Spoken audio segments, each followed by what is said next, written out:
Lorsque j'avais 6 ans, j'ai vu une fois une magnifique image dans un livre sur la forêt piège qui s'appelait Histoire vécue. Ça présentait un serpent bois qui avalait un phoque. Voilà la copie du dessin. On disait dans le livre, les serpents bois avalent leur proie tout entière sans la mâcher. Ensuite, ils ne peuvent plus bouger et ils dorment pendant les 6 mois de leur digestion. J'ai alors beaucoup réfléchi sur les aventures de la jungle. Et à mon tour, j'ai réussi avec un crayon de couleur à tracer mon premier dessin. Mon dessin numéro 1, il était comme ça. Je montrais mon chef-d'œuvre aux grandes personnes et je leur ai demandé si mon dessin leur faisait peur.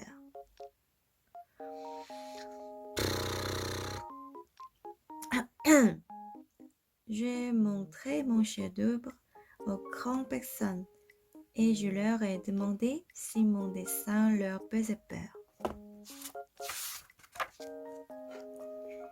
Elles m'ont répondu, pourquoi un chapeau ferait-il peur? Mon dessin ne présentait pas un chapeau. Il présentait un serpent bois qui désirait un éléphant. J'ai alors dessiné l'intérieur du serpent bois, afin que les grandes personnes puissent comprendre. Elles ont toujours besoin d'explications. Mon dessin numéro 2 était comme ça. Les grandes personnes m'ont conseillé de laisser de côté les dessins de serpents bois ouverts ou fermés et de m'intéresser plutôt à la géographie, à l'histoire, au calcul et à la grammaire. C'est ainsi que j'ai abandonné à l'âge de 6 ans. Une magnifique carrière de peintre, j'avais été découragée par l'insuccès de mon dessin numéro 1 et de mon dessin numéro 2. Les grandes personnes ne comprennent jamais rien tout seules. Et c'est fatigant pour les enfants de toujours et toujours leur donner des explications. J'ai donc dû choisir un autre métier et j'ai appris à piloter des avions. J'ai volé un peu partout dans le monde et la géographie, cet exercice m'a beaucoup servi. Je savais connaître du premier coup d'œil la signe de l'Arizona. Du premier coup d'œil, coup d'œil, la signe de l'Arizona. C'est très utile si l'on est garé pendant la nuit.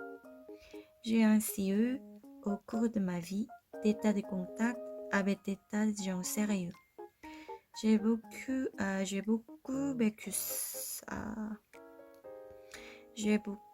vécu chez les grandes personnes. J'ai beaucoup vécu chez les grandes personnes. Je l'ai vu de très près. Ça n'a pas trop amélioré mon opinion. Quand j'ai rencontré une qui me paraissait un peu lucide, je faisais l'expérience sur elle de mon dessin numéro 1 que j'ai toujours conservé. Je voulais savoir si elle était vraiment compréhensible. Mais toujours, elle me répondait, c'est un chapeau. C'est un chapeau. Alors, je ne lui parlais ni de serpents bois, ni des forêts pièges, ni d'étoiles. Je me mettais à sa portée. Je lui parlais des bridge, des golf, des politiques et des cravates. Et la grande personne était bien contente de connaître un homme aussi raisonnable. J'ai ainsi vécu seule, sans personne avec qui parler véritablement, jusqu'à une panne dans le désert du Sahara, il y a 6 ans. quelque chose s'était cassé dans mon moteur et comme je n'avais avec moi ni mécanicien ni passager, je me préparais à essayer de réussir tout seul, une opération difficile. C'était pour moi une question de vie ou de mort. J'avais à peine de l'eau à vaporiture. Le premier soir, je me suis donc endormie sur les sables à 1000 milles de terre habitée. J'étais bien plus isolée qu'un naufragé sur un ado au milieu de l'océan. Alors, vous imaginez ma surprise au lever du jour, quand une drôle de petite voix m'a réveillée.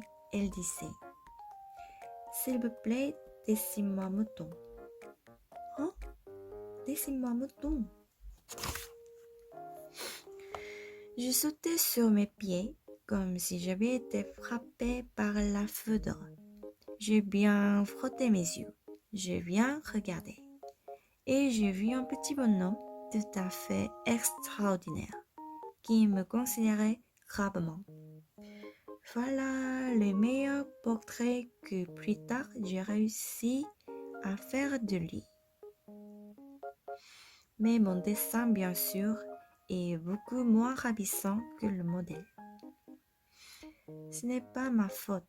J'avais été découragée dans ma carrière de peintre par les grandes personnes à l'âge de 6 ans. Et je n'avais rien appris à dessiner, sauf les voies fermées et les voies ouvertes. Je regardais dans cette apparition avec des yeux tout ronds d'étonnement. N'oubliez pas que je me trouvais à 1000 milles de toute vision habitée. Or, mon petit bonhomme ne me semblait ni égaré, ni mort de fatigue, ni mort de faim, ni mort de soif, ni mort de peur. Il n'avait rien d'apparence d'un enfant perdu au milieu du désert, à 1000 milles de toute vision habitée. Quand je réussis enfin à parler, je lui dis « Mais qu'est-ce que tu fais là ?» Et il me répéta alors, tout doucement, comme une chose très sérieuse. « S'il vous plaît, dessine-moi un mouton. 양을 그려줘. » Quand le mystère est trop impressionnant, on n'ose pas désobéir. Aussi absurde que cela me semblait à 1000 milles de tous les endroits d'habiter, et en danger de mort. Je sortis de ma poche une feuille de papier et un stylographe. Mais je me rappelais alors que j'avais surtout étudié la géographie, l'histoire, les calculs et la grammaire. Et je dis au petit bonhomme, avec un peu de mauvaise humeur, que je ne savais pas dessiner. Il me répondit « Ça ne fait rien, dessine-moi un mouton. » Comme je n'avais jamais dessiné un mouton, je refis pour lui l'un des deux seuls dessins dont j'étais capable, celui des voies fermées. Et je fus stupéfait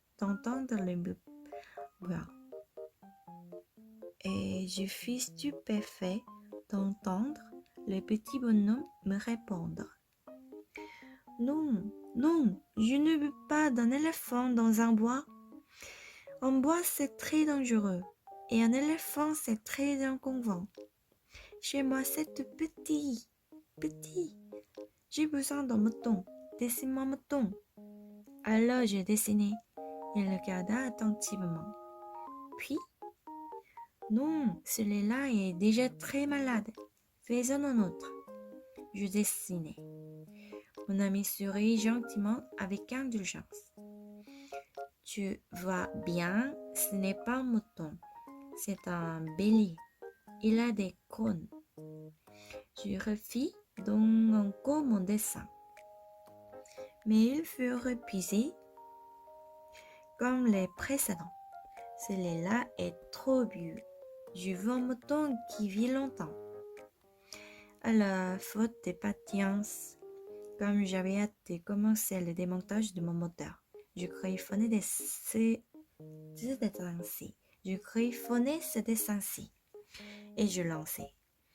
Ça, c'est la caisse, le mouton que tu es dedans. Mais je fus bien surprise de voir s'illuminer le visage de mon jeune juge. C'est tout à fait comme ça que je le voulais. Crois-tu qu'il feuille beaucoup d'herbe à ce mouton? Pourquoi? Parce que chez moi c'est tout petit. Ça suffira sûrement. Je t'ai donné un tout petit mouton. Il pencha la tête vers les dessins. Pas si petit que ça. Tiens, il s'est endormi. Et c'est ainsi que je fis la connaissance du petit prince. Il me fallait longtemps pour comprendre d'où il venait. Le petit prince, qui me posait beaucoup de questions, ne semblait jamais entendre les miennes. Ce sont des mots prononcés par hasard qui peu à peu m'ont tout révélé. Ainsi, quand il aperçut pour la première fois mon avion, je ne dessinerai pas mon avion. C'est un dessin beaucoup trop compliqué pour moi. Il me demanda: qu'est-ce que c'est que ces choses-là? Qu'est-ce que c'est que ces choses? Qu'est-ce que c'est que ces choses-là? Qu'est-ce que c'est que ces choses-là? Wow. Qu'est-ce que c'est que ces choses-là? Qu'est-ce que c'est que ces choses-là? Ce n'est pas une chose, ça vole. C'est ton avion, c'est mon avion. Et j'étais fière de lui apprendre que je volais. Alors il s'écria: comment, tu es tombé du ciel? Oui, fis-je modestement. Ah, ça c'est drôle. Et le petit prince eut un très joli éclat de rire qui m'irrita beaucoup. Je désire que l'on prenne mes malheurs au sérieux. Puis il ajouta: alors toi aussi tu viens du ciel, de quelle planète es-tu? J'entrevis aussitôt une lueur. J'entrevis aussitôt une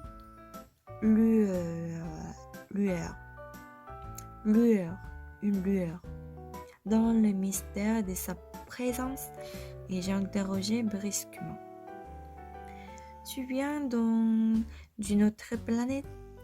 Mais il ne me répondit pas. Il hochait la tête doucement tout en regardant mon avion. C'est vrai que là-dessus, tu ne peux pas venir de bien loin. Il s'enfonça dans une rêverie qui dura longtemps. Puis, sortant mon mouton de sa poche, il se plongea dans la contemplation de son trésor. Vous imaginez combien j'avais pu être intriguée par cette demi-confidence sur les autres planètes.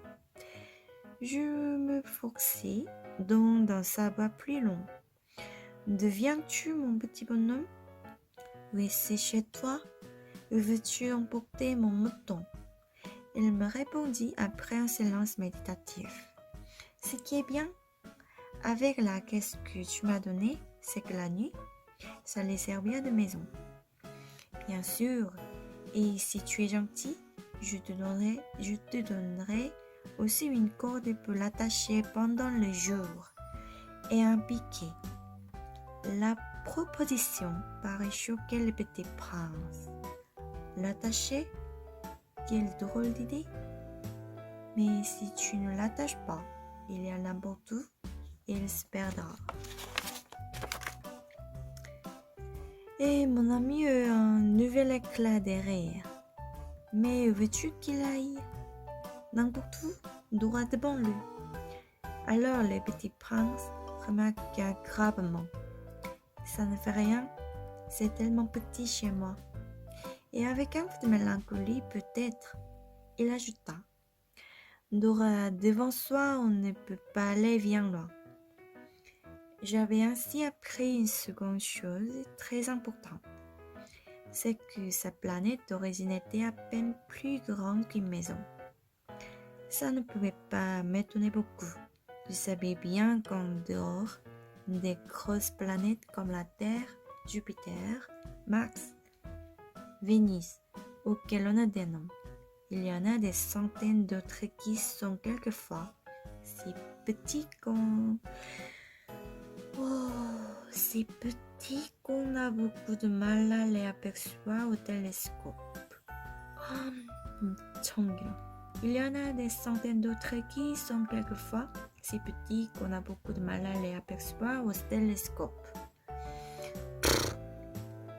Quand un astronome découvre l'une d'elles, il lui donne pour nom un numéro.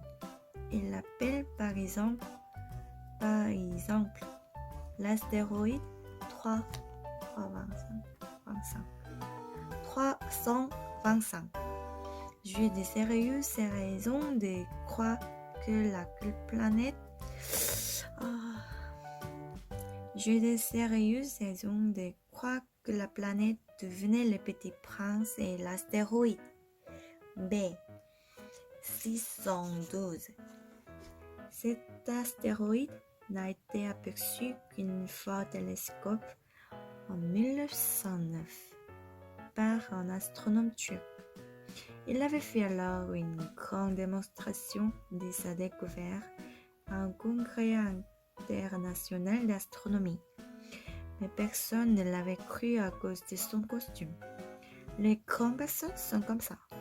Heureusement pour la réputation de l'astéroïde B612, un dictateur turc imposa à son peuple, sous peine de mort, des habits à l'européenne.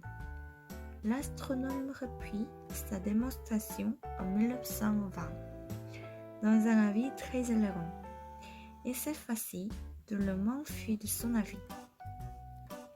Si je veux raconter ces détails sur l'astéroïde B612 et si je veux confier son numéro, c'est à cause des grandes personnes.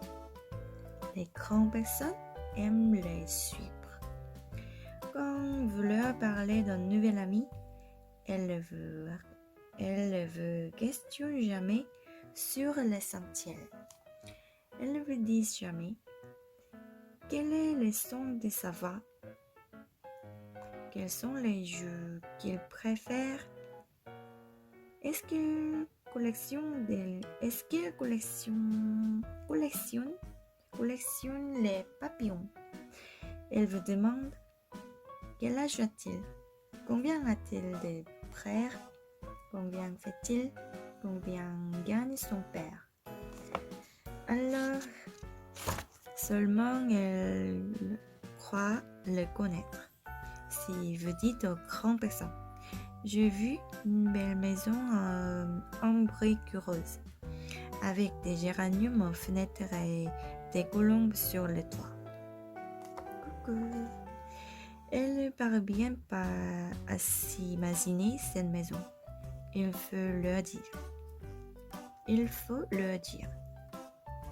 J'ai vu une maison de 100 000 francs.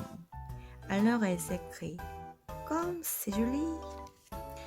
Ainsi, si vous leur dites, la preuve que le petit prince existait, c'est qu'il était ravissant, qu'il riait et qu'il voulait un mouton.